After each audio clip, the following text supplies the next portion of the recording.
Before I begin, I'd like to say that I wasn't the type of Mac Miller fan that I am now until after his passing. I was a casual fan who would listen to a couple of his tracks here and there, but for me, Mac was always more of a songs artist.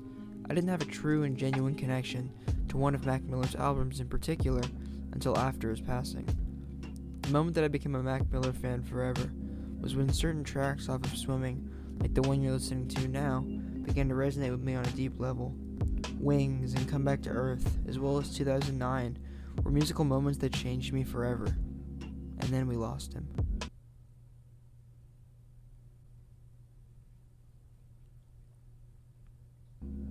Over the past year, I've had some deep, meaningful, and eye-widening conversations that have blown my mind with different kids of my generation regarding the music that Mac made. I've come to understand and learn that Mac Miller really defined a generation of kids, and for many of them, he was their introduction to hip-hop. People grew up with Mac Miller, and as they matured, so did he, and his music. His early frat raps defined adolescence and the beauty of youth, but his later work went on to tackle things like mental health, drug addiction, and the all-encompassing angle of love on the divine feminine. With the release of Mac's first posthumous album, I wanted to take this moment to look back at Mac's life, his music, and the way that he defined a generation of children.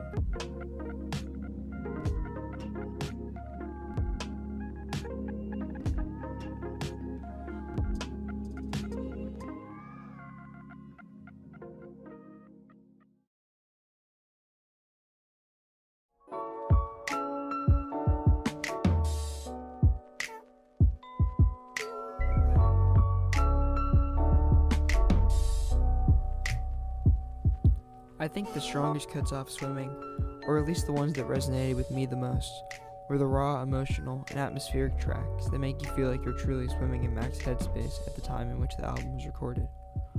I believe that the Swimming's greatest strength lies in the fact that it's hard to listen to without feeling like you're inside of Mac's shoes. Instrumentals like Self-Care and to mention again Wings, they really swallow you. You feel like you're inside the beat. Although it's atmospheric and engulfing, I've never considered Swimming to be a sad album. On Come Back to Earth, Mac relays, I was drowning, and now I'm swimming. On Hurt Feelings, Mac says, everything is different, and I can't complain. And on Wings, he even raps, I got a bone to pick like roses, I ain't feeling broken no more. More than anything, Swimming appears to be an album about growth, learning to be okay with being alone, and self-development. Whatever it's about, Swimming saw Mac see critical acclaim like he had never seen before. Around the release of Swimming, Mac seemed to be at the top of his career. His style had evolved, and so had he. As a producer, instrumentalist, and rapper, Mac had finally outgrown the work that first put him on the map. Most of his early work, specifically projects like Blue Slide Park, saw extreme critical dislike.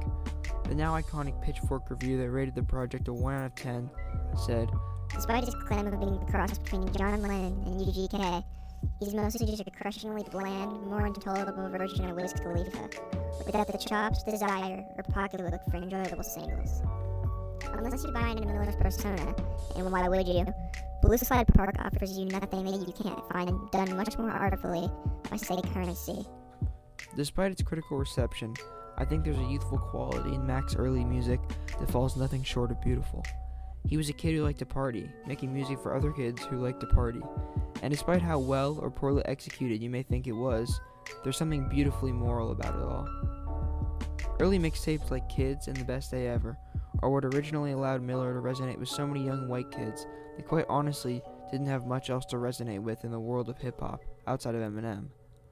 Mac claims that it was the overall critical reception of his early work that first led him to drug use.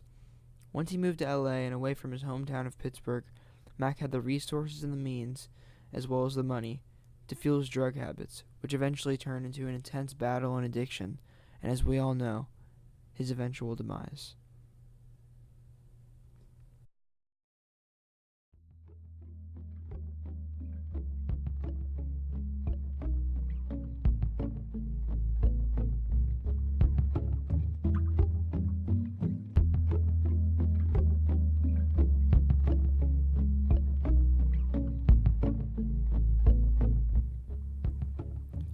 Most of Mac's output around the time of his death pointed toward happiness, rebuilding, and recovery. When he passed, he seemed to be in a good place.